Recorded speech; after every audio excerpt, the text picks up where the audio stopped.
Purpose of this briefing is to provide some update on a string of shootings we've had in the city and county, beginning in the middle of the summer.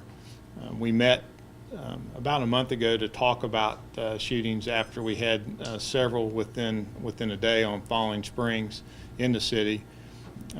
At that time, I expressed frustration with the lack of information that we were receiving from the community, and oftentimes lack of cooperation or assistance we were receiving from those that had fallen victim to gunfire.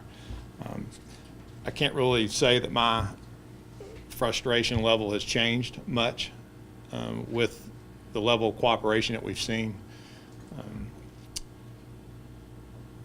It's disappointing that we have not seen more cooperation, considering the impact that these shootings have had on a number of communities, and especially with two juveniles being innocently caught in the middle of crossfire.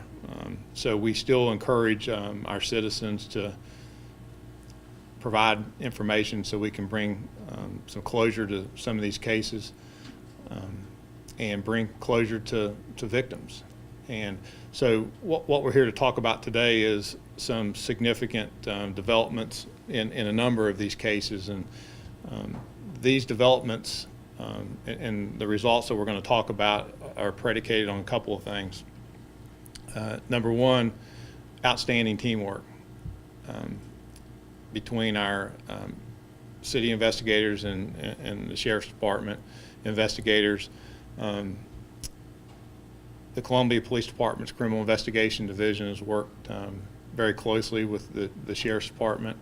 Our Midlands Gang Task Force has been very instrumental assisting the CIDs in both agencies with connecting common denominators, running leads down, and then I really can't even begin to speak of the value of the ballistics examination that went on with a lot of the weapons that were recovered. And as you can see with some of the information you've already been provided, it's amazing how a few handguns can be used in so many violent crimes in our city. But if it ever demonstrates the importance of communication, good forensic work, and working as a team, I think these cases speak for themselves. But the time frame that we really concentrated on for the purpose of this briefing is between July 22nd and November 5th of this year. We had over a dozen shootings between the city and the county.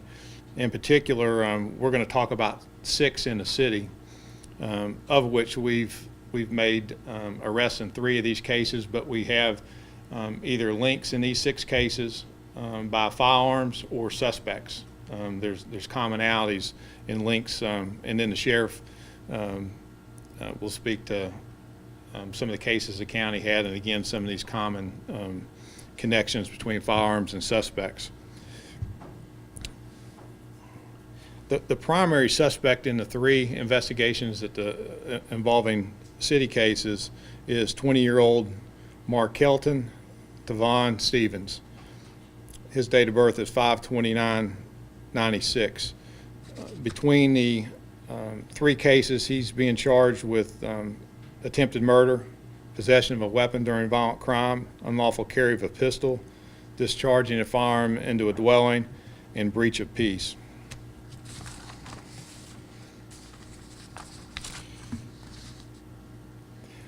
I'll give you a quick synopsis of the 6 cases and the connections that we have, starting with the Falling Springs Road cases.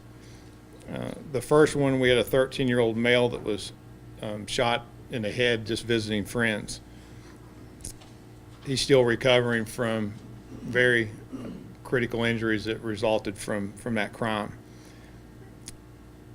There was a stolen gray Chevy Malibu that was stolen in the county that was used in that crime that we put out earlier, and a .380 Bersa pistol that was used that was linked to that shooting.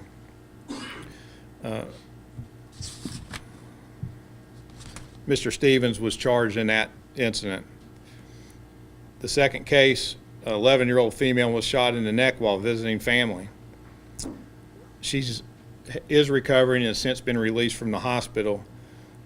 Again, a stolen car from the city was used in that. It was a white Honda Accord. And again, that .380 Bersa pistol was used in that crime, along with a 9mm Luger. Again, Mr. Stevens was charged in that, and we also charged the juvenile in that case. The juvenile is being charged with attempted murder, possession of a firearm, unlawful carry of a pistol, and breach of peace of a high and aggravated nature. The third case is Lakeside Avenue. We had 2 vehicles that were struck by bullets. Luckily, no physical injuries.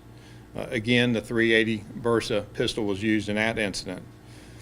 We had a third suspect, a co-defendant by the name of Christina Lake. She was charged with accessory after the fact in that incident. She was the driver of the getaway car.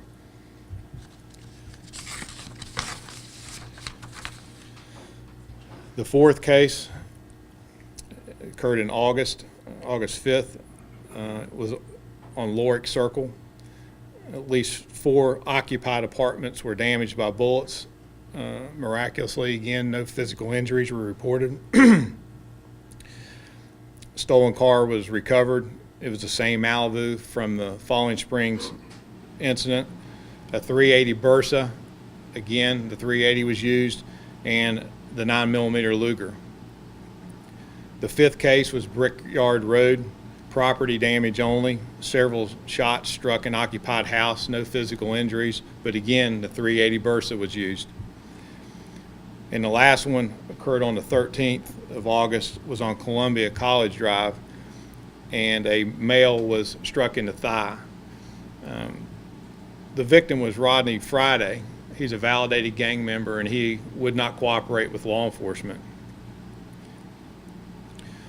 Interesting twist to this case is, based on the Falling Springs Road incidents, we had a heavy saturation of law enforcement in that area. We had an officer that turned around on a suspicious vehicle. The vehicle fled. The officer that pursued lost sight of the vehicle. Sometime later, we received a report of a vehicle fire. When officers responded back, it was the same area that the pursuit had started. The vehicle was fully engulfed in flames. The driver, whose name was Skylar Hillary, died in a crash, and a .40 caliber pistol was recovered. It was a stolen car. The .40 caliber pistol was also connected to the Columbia Drive shooting. Again, these 6 cases in the city connected by a common suspect, and as you can see, a .380 pistol, a 9mm Luger in a couple of cases, and then the .40 caliber pistol for the Columbia College Drive. If it was not for the collection, the preservation of evidence, the collection of evidence, the sharing information, the forensic examination that completed by the Sheriff's Department, we would not have connected those dots. I can't say enough about the investigative work that went into all these shootings, and it continues to go into these shootings. We fully expect to continue with charges on more of these cases as we connect weapons and connect people. I know Investigator Montgomery in particular worked the Falling Springs cases involving the juveniles, and you know, that, as I mentioned in that earlier briefing, when those fall victims of crimes from our vulnerable populations, our children or the elderly, it really tugs at the heartstrings, and the effort that they put forward to bring this case together, and with the assistance with the county and the gang task force, I can't say enough about that. Good police work and great forensic work.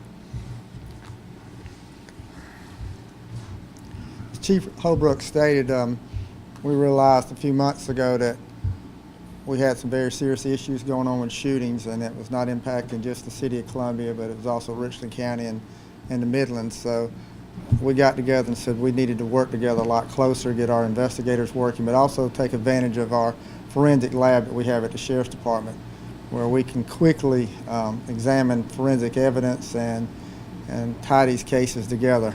We have three firearms examiners at the Sheriff's Department, so the city was able to get us all the shell casings and bullets that they had recovered, also some weapons that they had recovered along with what we had, and our examiners started looking at them, and that's what we were able to come up with, is this chart here that shows you tying all these guns into the same crimes, different crimes at different areas.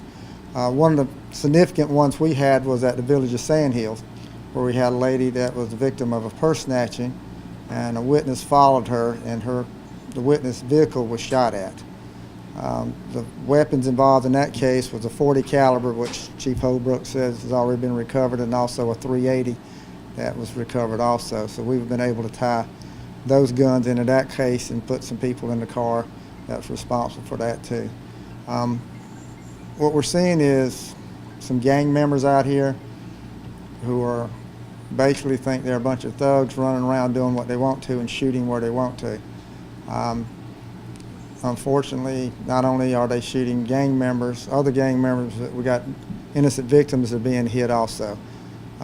That puts all of us at danger. That's why the community needs to be up in arms about what's going on and help us as much as they can. And we are getting help from the community. Where we're lacking is some family members that have children that are involved in the gangs. They don't want to talk. Gang members who are victims of a shooting or a robbery, they don't want to talk. And when that happens, what happens then is you have multiple shootings in retaliation. And we're continuing to have these shootings, and we're continuing to work on it. But probably one of the most significant things, I think, a message we want to send today is that the Sheriff's Department and the Police Department is working hand in hand. It's not just two separate agencies that work in these shootings. We work in them as one agency, taking advantage of the forensic lab that we have. The Midlands Gang Task Force is involved in it, but the expertise of our investigators, our analysts, they're all working together as one. And as a result of that, we've been able to come up with this chart that shows how these cases are tied. So we're working them together. We're going to continue to work them together with some help from the community. From what we've got so far, we're going to solve all these cases. I wish we could solve them almost immediately, but it does take us a little bit of time. But we're working on them, and we're going to put a stop to this rampage of shooting that we've got in our community.